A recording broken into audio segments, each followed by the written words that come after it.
បាទជំរាបសួរពុកម៉ែបងប្អូនវាយរើនៅក្នុងបណ្ដាញសង្គមខ្លាំងពេកឥឡូវនេះចេញវីដេអូមួយដែរពាក់ព័ន្ធជាមួយនឹងការមើលផ្លែទុរេនបាទបងប្អូនណាបាទឥឡូវយើងមើលផ្លែទុរេនយ៉ាងម៉េចបានដឹងថាផ្លែទុរេននេះជាផ្លែទុរេនដែលគ្រប់ទឹកបានន័យថាទឹក100ពេញរាប់ពីផ្ការីករហូតដល់បេះផ្លែទុំហ្នឹងគឺ125ថ្ងៃដល់130ថ្ងៃតាមអាកាសធាតុប្រែប្រួលបងប្អូនណាបាទឥឡូវបងប្អូនយើងនិយាយអំពីទុរេននាំចូលឬក៏គេហៅថាទុរេនបន្ទុំដោយថ្នាំជំរុញឲ្យវាទុំដោយថ្នាំបងប្អូនណាគេជេរខ្ញុំក៏ជេរទៅបាទពួកអីខ្ញុំអត់តាមតាំងចិត្តនឹងការធ្វើបែបគីមីជំរុញឲ្យទុំទេបងប្អូនណាបាទអញ្ចឹងបងប្អូនទី1ទុរេននាំចូលឬក៏ទុរេនប្រើថ្នាំបងប្អូន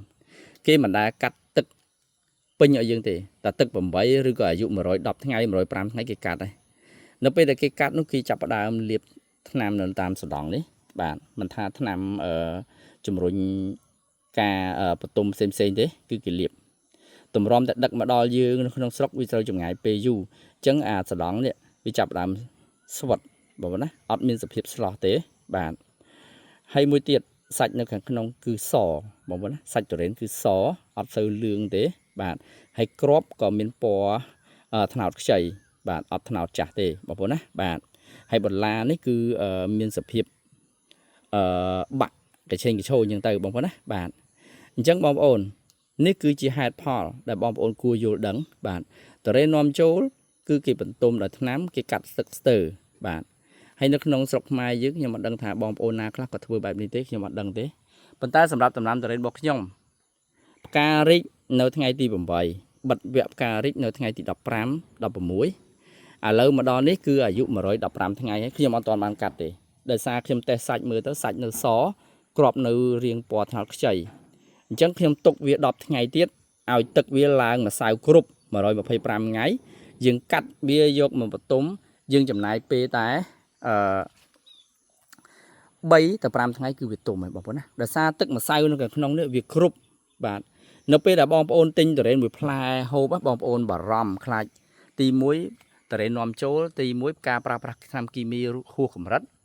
ទី2គេប្រើប្រាស់គេហៅថាថ្នាំជំរុញឲ្យទុំនឹងឯងបានអញ្ចឹងប្រភពមិនច្បាស់លាស់អញ្ចឹងបងប្អូនខ្លាចបងប្អូនមែនទេបាទ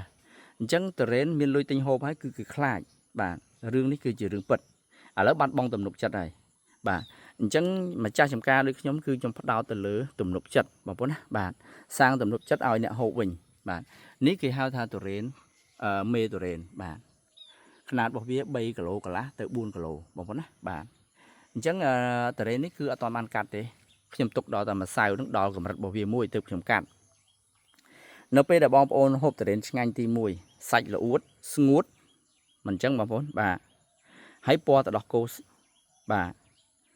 គឺបាននេះតែដាក់ចូលមាត់ទៅយើងមានអារម្មណ៍ថាទុរេនគឺឆ្ងាញ់បាទឆ្ងាញ់បែបធម្មជាតិបាទ